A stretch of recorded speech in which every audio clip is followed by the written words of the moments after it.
नमस्कार दोस्तों, आज की कहानी है घर जमाई। बेंगलोर में हरिप्रसाद नाम के एक बड़े बिजनेसमैन थे। उनकी उम्र 45 वर्ष की थी। उनकी पत्नी को ख़त्म हुए 3 साल हो गए थे। उनकी एक बेटी थी जिसका नाम आकांक्षा था। उसकी उम्र 21 साल की थी। हरिप्रसाद जी ने आकांक्षा के लिए कई लड़के देखे, लेकिन उन्हें लड़का पसंद नहीं आ रहा था और उन्हें ऐसा लड़का चाहिए था जो उनका घर जमाई बनकर रहे। तब उन्होंने शादी.com पर लड़के देखना शुरू किया और उसमें अपनी बेटी आकांक्षा का पूरा बायोडाटा लिखवाया और उसमें लिखवाया कि मेरी बेटी से जो भी शादी करेगा मैं उसे खूब सारे रुपए दूंगा। यह देखकर एक अच्छा नौजवान लड़के की रिक्वेस्ट आई। वह प्राइवेट नौकरी करता था। लड़का देखने में काफ़ी सुंदर भी था, लड़का कमाता भी था और अच्छे स्वभाव का भी था। आकांक्षा ने उसको पसंद कर लिया। शादी करने की एक वजह यह भी थी कि यानी आकांक्षा की माँ को 3 साल पहले ही ख़त्म हो गई थी। तब से हरिप्रसाद जी की तबीयत ज़्यादा खराब रहने लगी थी। हरिप्रसाद जी एक बिजनेसमैन थे, लेकिन उनकी तबीयत अब ज़्यादा खराब रहने लगी। उन्होंने अपना बिजनेस बेटी को संभालने को कहा। आकांक्षा ने भी अपने पापा का बिजनेस को आगे बढ़ाया। हरिप्रसाद जी भी आकांक्षा की शादी के लिए पूरी तरह से तैयार हो गए थे। बेटी के लिए एक ऐसा ही लड़का चाहिए था जो उनकी बेटी के साथ उनके घर पर ही रहे और उनका बिजनेस को संभाल भी ले और घर जमाई बनकर रहे, क्योंकि उनकी एक ही बेटी थी और वह नहीं चाहते थे कि वह अपने ससुराल में जाकर रहे। जब हरिप्रसाद जी ने उस लड़के को देखा तो वह लड़का देखने में बहुत सुंदर भी था और उसने बताया कि वह अकेला ही रहता है, उसके मम्मी पापा नहीं थे, लड़के का कोई भी नहीं था। तो हरिप्रसाद जी को लगा कि इससे बढ़िया तो कुछ हो ही नहीं सकता। जिसका परिवार नहीं है वह आराम से हमारे घर पर मेरी बेटी के साथ रह सकता है। हरिप्रसाद जी ने बिना देर की अपनी बेटी की शादी उस लड़के से करवा दी। दामाद का नाम पीयूष था। उसकी उम्र लगभग 27 साल की थी। शादी के बाद वह अपने पति पीयूष के साथ बहुत खुश थी। उन दोनों को देखकर हरिप्रसाद जी भी बहुत खुश थे। वह जब भी अपनी बेटी और दामाद को एक साथ बिजनेस संभालते देखते तो उन्हें खुशी महसूस होती कि अब मेरा घर पूरा भरा है, अब मुझे किसी भी चीज़ की कोई कमी नहीं थी। धीरे धीरे महीने बीत गए। अब तीनों आपस में घुल मिलकर रहने लगे। पीयूष हरिप्रसाद जी का हर कहना मानता था। वह उनको अपने कार में बैठाकर उनको दवा दिलाने ले जाता।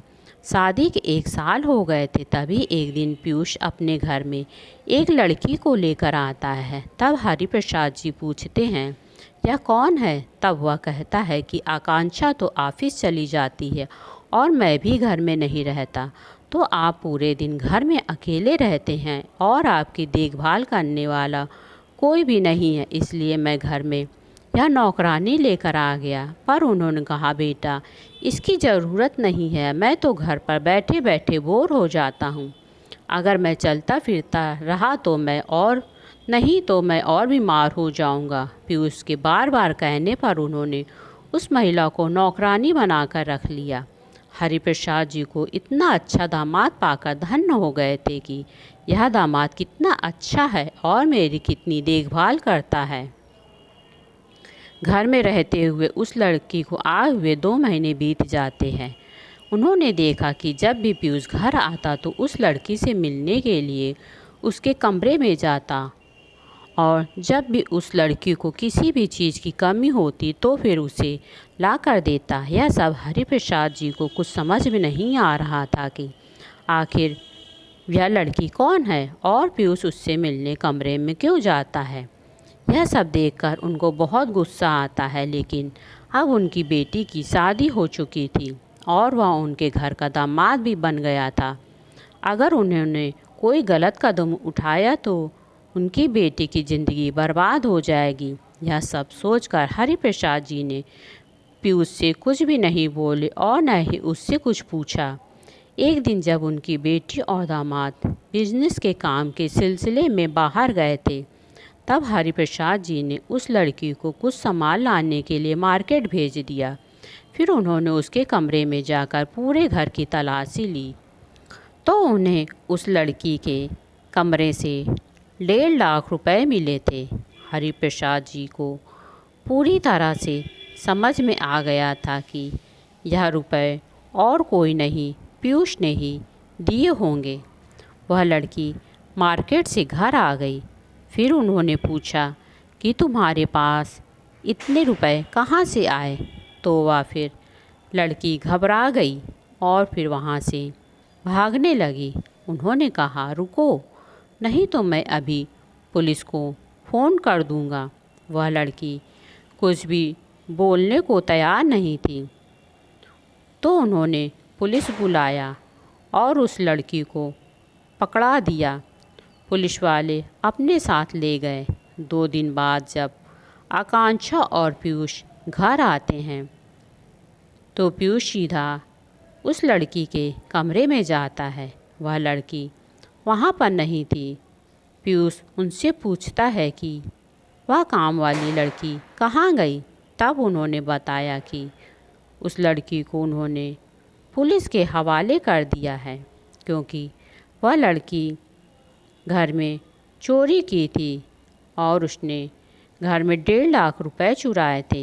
यह सुनकर पीयूष को गुस्सा आ जाता है और वह घर छोड़कर चला जाता है। आकांक्षा और हरिप्रसाद को अब ये नहीं समझ में आ रहा था कि एक काम वाली के लिए पीयूष इतना गुस्सा क्यों कर रहा है। आखिर उसे काम वाली बाई से इसका क्या संबंध है। पीयूष घर छोड़कर चला जाता है और उस लड़की को पुलिस वाले से छुड़ाकर वह दूसरी जगह लेकर रहने लगता है। पीयूष आकांक्षा से मिलने के लिए नहीं आता और ना ही उससे बात करता था। आकांक्षा ने भी सोच लिया था कि उसके साथ अब नहीं रहना चाहती। वह उस लड़की के साथ रहना चाहता है तो वह उसे तलाक ले लेगी। वह उसके घर जाती है। पीयूष घर पर नहीं था लेकिन वह लड़की घर में ही थी। आकांक्षा उस लड़की से कहती है कि वह उसे तलाक देना चाहती है। वह लड़की बताती है कि उसका और पीयूष का क्या संबंध है। वह बताती है कि उसका नाम शालिनी है। उसने और पीयूष ने लव मैरिज शादी की थी। शादी के 4 साल हो गए थे और उन दोनों को बच्चे नहीं हो रहे थे। तो पीयूष ने और हमने कई बड़े बड़े डॉक्टरों को भी दिखाया। डॉक्टर ने मेरे अंदर ही कमी बताई है। मैं माँ नहीं बन सकती और मैंने ही पीयूष से तुम्हारे साथ दूसरी शादी करने के लिए ही कहा था। मैंने पीयूष से मना किया था कि वह यहाँ ना आया करे लेकिन उससे मेरी जुदाई बर्दाश्त नहीं हो रही थी। वह मेरे बिना रह नहीं पा रहा था। हम दोनों एक दूसरे से बहुत प्यार करते हैं और हम एक दूसरे के बिना रह नहीं पाते। वह मुझे छोड़ना भी नहीं चाहता था। वह चाहता था कि मैं भी उसके साथ रहूं। इसलिए वह तुम्हारे घर में मुझे काम वाली बाई बनाकर ले गया। पीयूष बहुत अच्छा और नेकदिल इंसान है। वह तुम्हें कभी भी धोखा नहीं देगा और वह जो तुम्हारे घर पर 1.5 लाख रुपए मिले थे वह मुझे पीयूष ने ही रखने के लिए दिए थे। यह सब सुनकर आकांक्षा और हरिप्रसाद जी को कुछ समझ में नहीं आ रहा था कि वह उसको अच्छा इंसान समझे या बुरा इंसान। हरिप्रसाद जी ने अपनी बेटी आकांक्षा को समझाया कि हालातों की वजह से पीयूष ने ऐसा कदम उठाया है तो क्यों ना पीयूष को हम माफ़ कर दें। हरिप्रसाद जी यह भली भांति से जानते थे कि पीयूष एक अच्छा लड़का है। वह कभी किसी को धोखा नहीं देता।